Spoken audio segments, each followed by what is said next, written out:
Shalom jemaat semuanya, mari bersama kita mempersiapkan diri kita masuk dalam saat teduh hari ini, Kamis 26 Januari.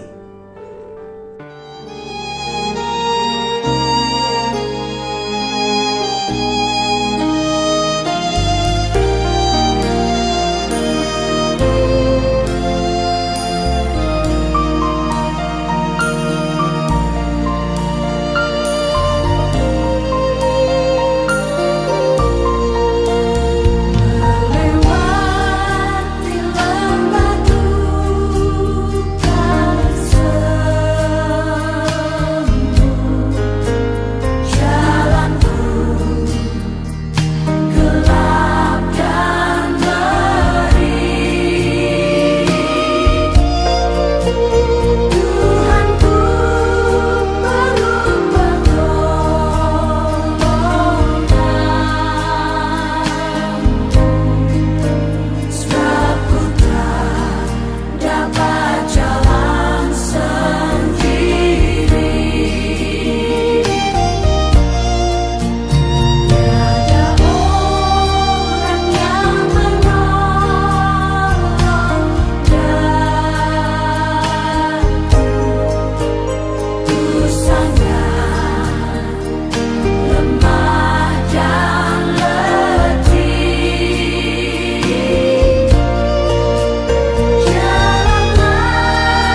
Judul renungan kita pada hari ini yaitu bijak atau pencemooh.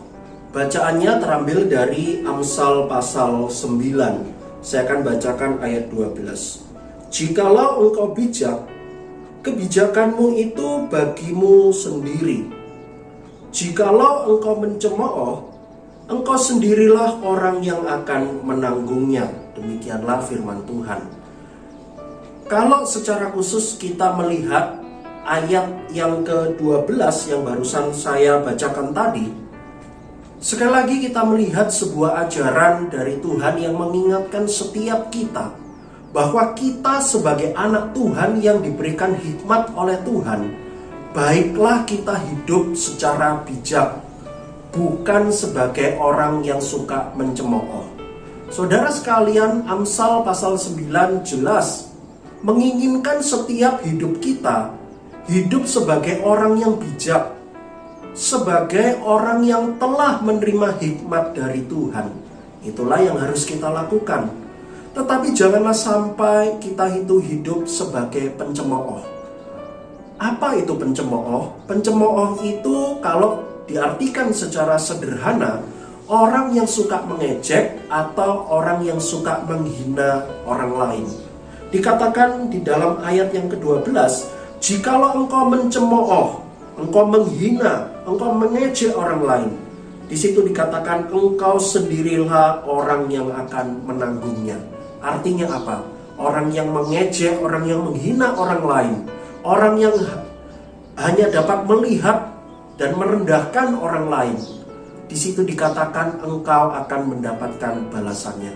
Saudara, kita diberikan hikmat dari Tuhan. Hidup kita adalah menjadi berkat bagi orang lain, bukan merendahkan orang lain, ataupun juga bukan untuk mengejek orang lain. Marilah kita bersama-sama bertumbuh menjadi berkat bagi banyak orang, sehingga orang-orang dapat percaya kepada Tuhan Yesus, tidak terhalangi di dalam hidup kita. Mereka dapat mengenal Tuhan Yesus di dalam melalui hidup kita. Janganlah sampai mereka terhalangi karena kita suka mencemooh orang lain. Amin. Selamat ulang tahun untuk Ibu Yana yang hari ini berulang tahun. Tuhan Yesus memberkati. Mari kita berdoa. Bapa yang di sorga, kami berdoa menyerahkan hidup kami, diberikan kebijaksanaan supaya kami dapat menghargai orang lain, bukan menghina ataupun juga bahkan bukan untuk mengejek orang lain. Tuhan, kami juga berdoa menyerahkan hari ini yang berulang tahun adalah Ibu Yana. Kami berdoa Tuhan menyerahkan biarlah Ibu Yana terus diberikan kekuatan di dalam mengikut Tuhan. Imannya semakin kuat di dalam Tuhan, sehingga dirinya dapat menjadi teladan yang baik bagi suami maupun juga untuk anak-anaknya. Kami menyerahkan Tuhan untuk pelayanannya secara khusus menjadi pengurus di Komisi Wanita. Kami berdoa kiranya Engkau terus pakai Bu Yana menjadi berkat bagi banyak orang. Terima kasih Tuhan, di dalam nama Tuhan Yesus kami berdoa. Amin.